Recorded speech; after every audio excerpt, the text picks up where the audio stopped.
Assalamualaikum warahmatullahi wabarakatuh.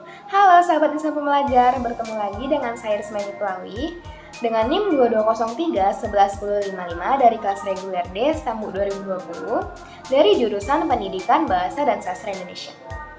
Pada kesempatan kali ini saya akan membahas tentang EYD. Nah, apa sih itu EYD?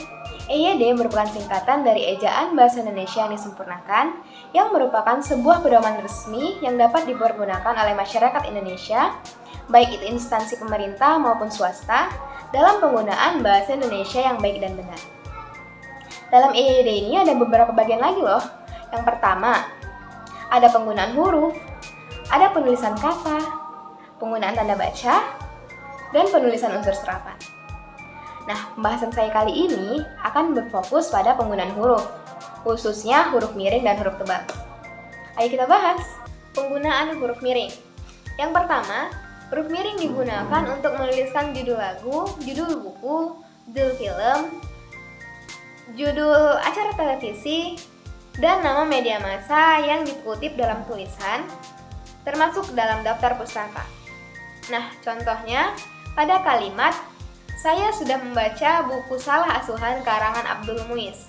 Nah, di sini yang menggunakan huruf miring adalah Salah Asuhan. Hal ini dikarenakan Salah Asuhan merupakan judul buku yang telah dikutip dalam suatu tulisan. Kemudian contoh berikutnya yaitu film Habibie dan Ainun diangkat dari kisah nyata. Nah, di sini yang menggunakan huruf miring adalah Habibie dan Ainun. Hal ini dikarenakan Habibie dan Ainun merupakan judul film yang telah dikutip dalam suatu tulisan, maka harus menggunakan huruf miring. Sama seperti tadi, dalam daftar pustaka, judul buku juga menggunakan huruf miring. Namun berbeda dengan jurnal. Nah, apabila kita membuat daftar pustaka pada jurnal, maka yang menggunakan huruf miring adalah nama jurnalnya, bukan judul jurnalnya. Kemudian, penggunaan huruf miring yang kedua yaitu huruf miring digunakan untuk menegaskan atau mengkhususkan huruf, bagian kata, atau kelompok kata dalam kalimat. Nah, misalnya pada kalimat huruf terakhir kata abad adalah D. Nah, di sini yang menggunakan huruf miring adalah kata abad dan huruf D. Hal ini bermaksud untuk menegaskan kata dan huruf tersebut. Kemudian, penggunaan huruf miring yang ketiga yaitu huruf miring digunakan untuk menuliskan kata atau ungkapan dalam bahasa daerah atau bahasa asing. Nah, contohnya pada kalimat, kita perlu memperhitungkan rencana kegiatan dengan baik agar tidak malapeh awoh. Nah, di sini yang menggunakan huruf miring adalah malapeh awoh. Hal ini dikarenakan bahwa malapeh awoh merupakan bahasa daerah yang dimasukkan atau dimuat dalam suatu kalimat. Kemudian contoh berikutnya yaitu istilah mensana in corpore sano sering digunakan dalam bidang olahraga. Nah, di sini yang menggunakan huruf miring adalah istilah mensana in corpore sano, yang berarti dalam tubuh yang sehat terdapat jiwa yang kuat. Nah,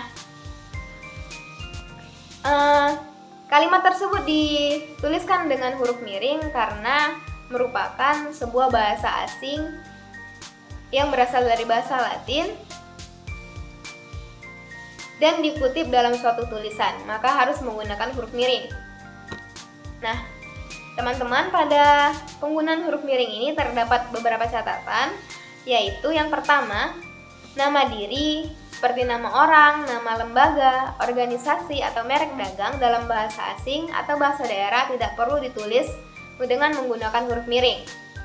Kemudian catatan yang kedua yaitu dalam naskah tulisan tangan atau mesin tik yang bukan komputer, bagian yang akan dicetak miring ditandai dengan garis bawah satu. Penggunaan huruf tebal. Yang pertama, huruf tebal digunakan untuk menegaskan bagian tulisan yang sudah ditulis miring. Contohnya pada kalimat kata et dalam ungkapan ora et labora berarti dan. Nah, di sini kata et pertama sudah dituliskan dalam huruf miring.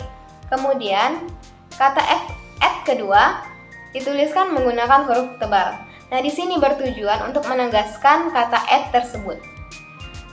Kemudian Penggunaan huruf tebal yang kedua, yaitu huruf tebal digunakan untuk menegaskan bagian karangan seperti bab atau subbab. Di sini sudah saya tampilkan contohnya. Baik, dalam penggunaan huruf tebal ini terdapat satu catatan, yaitu dalam naskah tulisan tangan atau mesin tik yang bukan komputer, bagian yang akan dicetak tebal ditandai dengan garis bawah 2. Baik, itu saja yang dapat saya sampaikan. Semoga video saya kali ini dapat bermanfaat untuk sahabat insan pembelajar semuanya. Saya ucapkan terima kasih. Assalamualaikum warahmatullahi wabarakatuh. Sampai bertemu di lain waktu.